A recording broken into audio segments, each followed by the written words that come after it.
ये कैसे बेशर्म लोग हैं। और हिंदू द्रोह का अपना खुला घृणित चेहरा खुलकर आज समाजवादी पार्टी ने हिंदुस्तान को बताया है।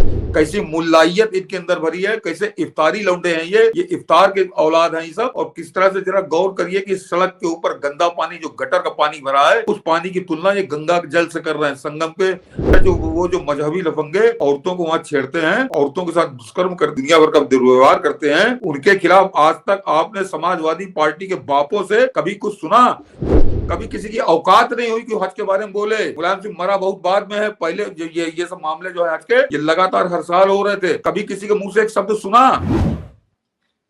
सर, आज संगम से एक बड़ा सुंदर तस्वीर आया। जैसे बच्चे, हम लोग बचपन में जब पोखर में खास करके मकर संक्रांति के दिन जब नहाते थे तो कहा जाता था कि जितनी डुबकी लगाओगे उतना लाई मिलेगा। आज वो तस्वीर हमने, उस ढंग की तस्वीर आज संगम में देखी। एक दूसरे पर पानी फेंकते हुए ठंड के समय में जब आप अपने साथियों के ऊपर पानी अटखेलियां करते हैं तो बड़ा आनंद आता है। लेकिन ये सब कर रहे थे, उत्तर प्रदेश की पूरी सरकार कर रही थी। योगी आदित्यनाथ की अगुवाई में उनका पूरा मंत्रिमंडल था। तो पूरे देश में आज की तारीख में सबसे ज्यादा वायरल वीडियो है जब स्वयं योगी आदित्यनाथ महाकुंभ के उस संगम में उतरे। उनके साथ देखिए ब्रजेश पाठक थे, उनके दोनों डिप्टी सीएम, पूरा मंत्रिमंडल था। और इसमें तमाम जाति, जो आमतौर पर हम लोग पिछले दिनों भी चर्चा कर रहे थे कि संगम और महाकुंभ इस बात का प्रतीक है, इस देश को जाति में बांटने का जो षड्यंत्र किया गया। यहाँ दलित भी है, यहाँ पिछड़ा भी है, यहाँ ब्राह्मण भी है, यहाँ क्षत्रिय भी है, यहाँ वैश्य भी है, यहाँ सिख भी है। ये पूरा सचमुच में बटोगे तो कटोगे का एक तरह से एक मैसेज है। इस डुबकी पर देखिए योगी आदित्यनाथ से लग ही नहीं रहा कि वो योगी हैं, वो तेवर वाले योगी हैं। लग रहा है कि एक बच्चा नहा रहा हो और पूरा उनका मंत्रिमंडल। उसके बाद देखिए जब ये पानी एक दूसरे के ऊपर फेंकेंगे, ये वीडियो सबसे ज्यादा वायरल है। और इस वीडियो ने बेचैनी बढ़ा दी है सनातन द्रोहियों की, भारत द्रोहियों की। तिलमिला गए हैं अखिलेश यादव। इतना दिव्य, इतना भव्य इस तस्वीर को देखकर क्यों मची है बेचैनी?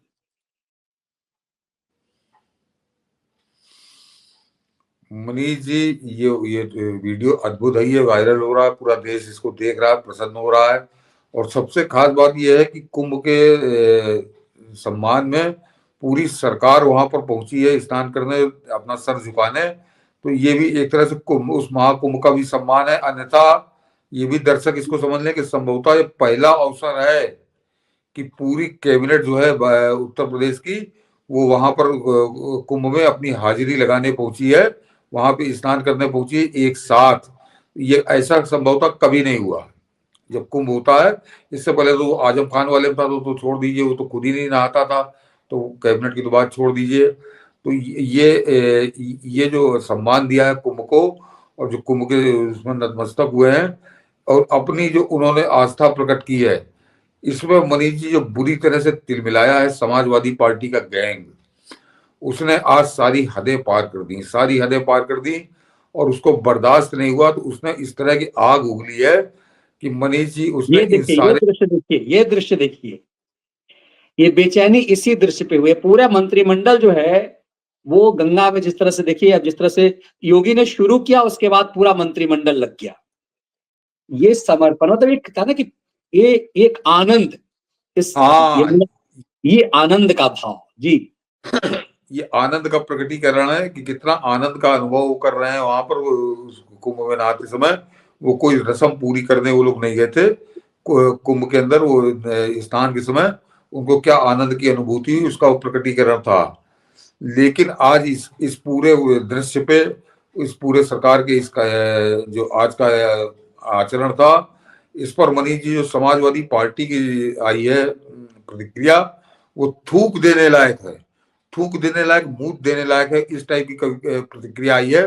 पहले जरा उस प्रतिक्रिया को भी दिखा दीजिए, क्या कहा है, मतलब क्या कहूं उनके लिए कि ये कैसे बेशर्म लोग हैं। और हिंदू द्रोह का अपना खुला घृणित चेहरा खुलकर आज समाजवादी पार्टी ने हिंदुस्तान को बताया है, उत्तर प्रदेश को बताया कि उसको हिंदू धर्म से, सनातन धर्म से कितनी घृणा है, कितना जहर उसके मन में भरा है, और किस तरह से वो हिंदू धर्म के खात्मे के लिए कटिबद्ध है। जरा पहले जरा एक नहीं 3 ट्वीट है मनीष जी, ये देखिए यहाँ एक एक ट्वीट जरा ध्यान उससे पढ़वाइएगा ताकि दर्शक, ये देखिए पहला ट्वीट इसने किया 5:15 ताबड़तोड़ ट्वीट किए हैं कि जैसे बारिश के मौसम में गली मोहल्ले के छपरी लौंडे बिहेव करते हैं, बिल्कुल वैसे ही पूरी कैबिनेट आज छपरी लौंडों की बाती बिहेव कर रही है। जरा अब जरा नीचे दिखाइए मनीष जी फोटो, ये इसने कैबिनेट की पूरी फोटो डाली है। अभी इनके कर्म बताता हूँ मनीष जी। लेकिन इससे जब 5:15 से नहीं हुआ तो 10-15 मिनट बाद इसने दूसरा ट्वीट किया कि कम से कम गंगा मैया की मर्यादा और त्रिवेणी का संगम आध्यात्मिक मान तो रखना ही चाहिए था, लेकिन आज जो लोग धर्म का धंधा करते हैं उनसे कोई मर्यादा के आचरण की उम्मीद भी करना बेईमानी है, शर्म तो आएगी भी नहीं। और नीचे इसने उसी ट्वीट को दोबारा रिट्वीट किया था इसके साथ, तो इसने फिर वही काम किया, छपरी लौंडे बदमाश कर रहे हैं। लेकिन इसकी आग तब भी नहीं बुझी, यह जो सनातन विरोधी हिंदू विरोधी हिंदू धर्म का जो विरोध करना था वो आग, समाजवादी आग नहीं बुझी। तो उसने तीसरा ट्वीट किया करीब 7:40 पे कि सड़क छाप तरीके से गंगा मैया की मर्यादा को तार तार करके भाजपाइयों ने अपने संस्कार प्रदर्शित किए हैं। सड़क छाप छपरी लौंडे से बदतर हैं ये सब, और इन्हें न धर्म का ज्ञान है न मर्यादा का ज्ञान है, बस ये धर्म का ढोंग करते हैं। और जरा मनीष जी नीचे की फोटो दिखाइए, ये सड़क छाप के संस्कार और बीजेपी के संस्कार। अभी इस फोटो को रोके रहिए मनीष जी, मैं बताता हूँ कि कैसा जहर इनके मन में भरा है, कैसी मुल्लाइयत इनके अंदर भरी है, कैसे इफ्तारी लौंडे हैं ये इफ्तार के औलाद हैं ये सब। और किस तरह से जरा गौर करिए कि सड़क के ऊपर गंदा पानी, जो गटर का पानी भरा है, उस पानी की तुलना ये गंगा के जल से कर रहे हैं। संगम पे जो 144 साल बाद महाकुंभ हुआ है उसके अवसर पर जो संगम का गंगा जल है उसकी तुलना ये सड़क के पानी से कर रहे हैं, सड़क के गंदे पानी से कर रहे हैं। तो ये इफ्तारी लौंडे हैं, ये हिंदू लौंडे नहीं है। जैसे इन्होंने कहा ना छपरी लौंडे, ऐसे ये इफ्तारी लौंडे, इफ्तार की औलाद हैं, इफ्तार के जरिए पैदा हुए लोग हैं ये। कि इनको शर्म नहीं आई कि संगम के जल से और ये सड़क के गंदे पानी, गटर के पानी को तुलना ही कर रहे हैं। और उसके बाद मुख्यमंत्री योगी आदित्यनाथ को उन्होंने छपरी लौंडे कहा है। मुझे पूरी उम्मीद है कि योगी आदित्यनाथ इस पर कोई कार्रवाई निश्चित तौर पर करेंगे, और उनको करनी भी चाहिए, क्योंकि केवल उत्तर प्रदेश सरकार का अपमान नहीं, ये 100 करोड़ सनातनियों के सनातन धर्म का अपमान है। और 144 साल बाद जो महाकुंभ हो रहा है, उस संगम के पानी को सड़क के गटर के पानी से तुलना करके उसकी बराबरी करके समाजवादी गुंडों ने, समाजवादी लफंगों ने, समाजवादी इफ्तारी लौंडों ने इस तरह का अपमान किया है। तो इनको सबक निश्चित तौर पर मिलना चाहिए। ये मैंने लिखा है मनीष जी की हिंदुओं से घृणा, सनातन धर्म के प्रति जहर बुझी नफरत का आज सार्वजनिक प्रदर्शन बेखौफ और बेशर्मी के साथ करने से समाजवादी पार्टी ने कोई गुरेज नहीं किया। महाकुंभ में संगम के पवित्र जल की सड़क पर जमा बरसात के गंदे पानी से तुलना की। तो ये इसको पढ़ लेंगे दर्शक। मगर हाँ, जरा नीचे वाला पढ़ दूं, उसके बाद हाँ थोड़ा ले आइए मनीष जी और पढ़ दूं, ताकि फिर आप वो दिखा दिए कि 144 वर्ष पश्चात हो रहे हिंदुओं के सर्वोच्च धार्मिक पर्व पर संगम स्नान करने वाले करोड़ों धर्मावलंबियों को गैर जिम्मेदार सड़क छाप व्यक्ति घोषित कर दिया। सनातन धर्म पर इतना घृणित और बेशर्म आक्रमण करने वाले समाजवादियों का मुल्ला प्रेम इतना अंधा, बहरा और गूंगा है कि मुसलमानों के सर्वोच्च तीर्थ हज पर जाने वाली सैकड़ों महिलाओं ने अपने साथ यौन शोषण की शिकायतें दर्ज की हैं, लेकिन हज या वहां ऐसा करने वाले मजहबी लफंगों के खिलाफ समाजवादियों की जुबान न खुली है, न खुलती, न खुली, न हिली। अब जरा दूसरी खबर इसी के बगल में लगी मनीष दिखा दी है कि दर्शक समझ ले कि किस तरह से हिंदू धर्म को इन्होंने क्या समझ रखा है। ये जरा खबर ये देखिए, ये केवल जो लाइन वाली है मनीष जी उतने पढ़वा देते हैं हम लोग, जो हाँ कि महिला तीर्थयात्रियों ने मस्जिद में मीटू मूवमेंट नामक एक आंदोलन के माध्यम से हज पर अनुभव किए गए यौन शोषण के बारे में बात की है। हैशटैग मॉस्क मीटू का उपयोग करते हुए जो भी मीटू आंदोलन से उपजा है, जिसने हैशटैग मीटू का उपयोग किया था, मुस्लिम महिलाओं ने मक्का में यौन शोषण के बारे में अपने अनुभव ऑनलाइन साझा किए हैं। तो ये इनकी आंखें खोलने के लिए है। इसको छोड़ दीजिए, बाकी खबर तो पूरी है। और जरा बगल वाली पे आ जाइए, ये तो वो है हिंदी में खबर, और ये हिंदू ने दुनिया की सबसे बड़ी पत्रिका टाइम्स मैगजीन ने जरा इसको लिखा है, ऊपर दिखा दीजिए मनीष जी, टाइम्स मैगजीन की खबर है। ताकि इन अनपढ़ों को, गवारों को समझ में आ जाए। टाइम्स मैगजीन कि with mask me too Muslim women are speaking out about abusers. अब जरा ये नीचे,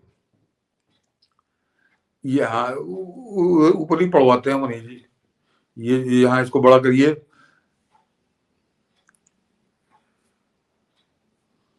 मोना मोना थोड़ा बड़ा कर दीजिए मनीष जी, पढ़ने में नहीं आ रहा। Mona Elahi, Mona Mona Elahi is an Egyptian author publishing a new book. पढ़ने में नहीं आ रहा मनीष जी, थोड़ा मैं इससे बड़ा नहीं हो पाएगा। हाँ, ये थोड़ा नहीं मैं पढ़ रहा हूँ। Mona Mona Eltahawy is an Egyptian author publishing a new book head scarf and hymens, ये उनकी किताब का नाम है, head scarf and hymens, why the Middle East needs a sexual revolution photograph in her home. और नीचे उन्होंने लिखा है कि using the hashtag mosque me too Muslim women have begun to speak up online about sexual abuse experienced while on the Hajj, the annual Islamic pilgrimage to Makkah, and in other religious spaces like mosques. Here is more. And आखिरी किस्सा जो है कि an unidentified Pakistani woman took to Facebook in February to write about the repeated sexual harassment she encountered while on the Hajj in Makkah, a mandatory religious obligation for Muslims. The Hajj is 5-day pilgrimage undertaken by about 2 million Muslims each year. The women subsequently deleted her post, but it encouraged women across the world to share their own stories on social media platform. तो ये पाकिस्तानी मुसलमान औरत है, कोई ये संघ की सदस्य नहीं है, भाजपा की सदस्य नहीं है, पाकिस्तान की मुसलमान औरत ने लिखा। और उसके बाद वो जो शुरुआत हुई तो पूरी दुनिया की मुसलमान औरतों ने लिखा कि किस तरह की उनके साथ हरकत वहां हज पे होती है। लेकिन वो हज पे क्या होता है, हज सर छोड़िए, लेकिन आज तक इस अखिलेश यादव या अखिलेश यादव का बाप, उस कभी आपने सुना उनके मुंह से कोई हज के बारे में? या जो वो जो मजहबी लफंगे औरतों को वहां छेड़ते हैं, औरतों के साथ दुष्कर्म करते, दुनिया भर का दुर्व्यवहार करते हैं, उनके खिलाफ आज तक आपने समाजवादी पार्टी के बापों से कभी कुछ सुना कि कभी कोई अखिलेश यादव बोला हो, या उसके बाप बोले हो, या चाचा बोले हो, या ताऊ बोले हो, बहन बोली हो, भाई बोला हो? पूरा कुनबा तो राजनीति कर रहा है। कभी धर्मेंद्र यादव के मुंह से कुछ सुना हो? नहीं बोले। तो वहां पर बोलने में इनकी रूह कांपती है। लेकिन हिंदू धर्म के खिलाफ बोलने के लिए ये समाजवादी इफ्तारी लौंडे नंगे होकर नाच रहे हैं हिंदू धर्म के खिलाफ। और हिंदुओं ने अगर इनको सबक नहीं सिखाया तो फिर क्या कहूं। बिल्कुल, और यही चीजें हैं कि इस हद तक कैसे बोल लेते हैं। कभी रामगोपाल यादव बोला होता हज के बारे में, समीकरण कभी धर्मेंद्र यादव कभी हज के बारे में बोला होता, कभी शिवपाल यादव बोला होता, कभी अखिलेश यादव बोला होता, कभी मुलायम सिंह यादव बोला होता। कभी किसी की औकात नहीं हुई कि हज के बारे में बोले। मुलायम सिंह मरा बहुत बाद में है, पहले ये सब मामले जो है हज के, ये लगातार हर साल हो रहे थे। कभी किसी के मुंह से एक शब्द सुना? नहीं सुना, क्योंकि इफ्तारी लौंडे हैं, इफ्तार वालों के खिलाफ कैसे बोल देंगे? ये जब बोलेंगे तब हिंदू धर्म के खिलाफ बोलेंगे, सनातन धर्म के खिलाफ बोलेंगे। और इन्होंने इफ्तारी लौंडों की ड्यूटी लगाई थी कि तुम किसी तरह से महाकुंभ पे कीचड़ उछालो, तुम किसी तरह से सनातन धर्म के खिलाफ अपमान करो, सनातन धर्म को अपमानित करो। और ये उस काम में लगे हैं, उस कुकर्म में लगे हैं। और अगर योगी आदित्यनाथ इनके ऊपर कोई कार्रवाई नहीं करते तो बड़ा कष्ट होगा। बिल्कुल, मुझे लगता है कि देखिए, अभी तो आज ही इन्होंने बस अभी तो यमुना स्नान, गंगा यमुना का जो है वो संगम में स्नान करके निकले ही हैं योगी। कल से दिल्ली के मैदान में कूद रहे हैं वो। तो असली ठुकाई मुझे लगता है कि वो यहीं से करेंगे। पूरा भरोसा है कि कल से दिल्ली में जो योगी आदित्यनाथ का हंटर चलना शुरू होगा, तो उस हंटर की चोट जो है ना, कहते हैं उस थप्पड़ की गूंज जो है निश्चित रूप से समाजवादियों को भी सुनाई देगी। और मुझे लगता है कि समाजवादी को कितनी सुनाई दे या ना सुनाई दे, उनका तो एजेंडा है। जो MY समीकरण के तहत जो ताकत बने हुए हैं, मुझे लग रहा है उनको भी, उस वाई मैटर को भी समझना जरूरी है कि आखिर सनातन का एक मजबूत स्तंभ है वो कैसे इस बात को बर्दाश्त करते हैं, क्योंकि बिना उनके बर्दाश्त किए ये हिम्मत नहीं हो सकता। क्योंकि तुष्टीकरण के वोट की ताकत तभी होती है जब उसके साथ कुछ होता है। वरना आप देखिए कि कैसे हर जगह से तुष्टीकरण के वोट की ताकत खत्म हो गई। दिल्ली में कायदे से समझिए तो खत्म है, धक्का मार रहा है केजरी कि मेरे पास मत रह, तू कांग्रेस के पास चला जा, फिर भी वो केजरी के पास जाने को बेताब है। तो वो तो इसीलिए मनीष जी वो तो कल ही बता दिया था कि केजरी बहुत अच्छे से जानता है कि इनको जूतों से मारेंगे तो भी ये वोट हम ही को देंगे। ये केजरी बहुत अच्छे से जानता है। तो उसको वो और वो वोट बैंक जो है वो इस पर तैयार भी है कि हमको जूतों से मारो, सुबह शाम मारो, दोपहर में भी मारो, दवा की खुराक की तरह मारो, लेकिन हम वोट तुम्ही को देंगे क्योंकि हमको भाजपा को हराना है। जिसने हमको घर दिया, जिसने हमको शौचालय दिया, जिसने जो हमको पैसा देता है, जिसने हमको जनधन का अकाउंट दिया और जो हमको मुद्रा योजना में लोन देता है, हमारे रोटी कमाने खाने का इंतजाम करता है, उसको वोट नहीं देंगे। हम गद्दारी करनी है क्योंकि हमें हिंदुओं से दुश्मनी निकालनी है, इस भारत देश से दुश्मनी निकालनी है, भारत माता से दुश्मनी निकालनी है, तो हम जूते खाकर भी तुम्ही को वोट देंगे। ये अच्छे से जानता है। बिल्कुल, और इसीलिए ये तभी है कि जब आप उस वोट की कीमत को खत्म कर देंगे। उन्हें पता है कि तुष्टीकरण का यदि ये वोट ये पता चल गया कि एकजुट होकर केजरी को दे रहा है, तो ये फिर बटोगे तो कटोगे का नारा और मजबूत हो जाएगा। इसीलिए शातिर केजरी कि कभी मैसेज नहीं देना चाह रहा है कि तुष्टीकरण का वोट थोक में उसे मिल रहा है। ये मेरा इसीलिए हम लोग ये कह रहे हैं कि इस संगम को, ये गंगा को, इस महाकुंभ को जो गाली पड़ी है, वो गाली सिर्फ ऐसा नहीं कि वो गाली किस उस वाय समुदाय को नहीं पड़ी है। मुझे लगता है कि बहुत सेंटिमेंटल इशू है और इसे जरूर सुना जाएगा, इसे समझा जाएगा।